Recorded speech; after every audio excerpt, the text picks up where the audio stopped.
ఓం నమో వెంకటేశాయ. అందరికీ ముందుగా వైకుంఠ ఏకాదశి శుభాకాంక్షలండి. ఈ ఏకాదశికి 2 పేర్లుంటాయి. ముక్కోటి ఏకాదశి, వైకుంఠ ఏకాదశి కూడా అని అంటారండి. ఈరోజు ఏ గుడి చూసినా జనాలతో కిక్కిరిసిపోయినాయండి. ఎంత భక్తి భావంతో అందరూ చక్కగా గుళ్ళకెళ్ళి స్వామిని అయితే దర్శించుకున్నారండి. ఈరోజు మేము కుంచునపల్లి అంటే తాడేపల్లి గూడానికి దగ్గరలోనే కుంచునపల్లి అనే చిన్న విలేజ్ ఉందండి. విలేజ్‌లో స్వామివారి గుడైతే కొత్తగానే నిర్మించారు. చాలా అంటే చాలా బావుంది. మా వారు ఎప్పటినుంచో తీసుకెళ్తానంటున్నారు. కానీ నాకు వీలవ్వలేదండి. కానీ స్వామి ఎంతగా ఆపాడంటే ఈ రోజున ఆయన దర్శన భాగ్యం కల్పిద్దామని ఇన్నాళ్ళు నన్ను వెయిట్ చేసినట్టున్నారు. చూడగానే తన్మయత్వంతో ఇంకా నా కళ్ళల్లోంచి అయితే నీళ్ళు కారిపోయినాయండి. అంత అనిపిచ్చింది. చాలా ప్రశాంతంగా అనిపిచ్చిందండి. ఇంకా గుడి అంతా పూల డెకరేషన్‌తో అలంకరించారు. అసలు చాలా బావుందండి.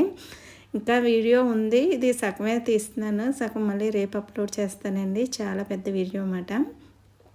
ఇంకా గజస్తంభం దగ్గర అయితే అందరూ దీపారాధనలు చేసుకుంటున్నారండి.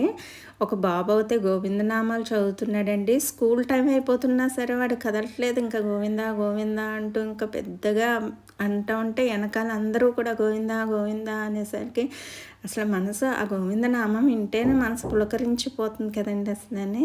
చాలా అనిపించింది. ఇంకా వైకుంఠ ద్వారం ద్వారా ఇంకా ఉత్తర ద్వారం అంటాం కదా! ఆ ద్వారం ద్వారా స్వామిని అయితే దర్శించుకున్నాము. చాలా అనిపించింది. చాలా జరిగిందండి. ఇంకా స్వామి విగ్రహమూర్తులు అంటే కళ్యాణమూర్తులు ఉంటారు కదా! వాళ్ళనైతే బయట పెట్టి కళ్యాణం చేశారో మరి తెలీదు గానీ బయట పెట్టారు. ఆ స్వామినైతే చూపిస్తున్నాను. లోపల గర్భగుడిలో స్వామిని రేపు వీడియోలో చూపిస్తానండి. ఈ వీడియో ఇక్కడితో సమాప్తమండి.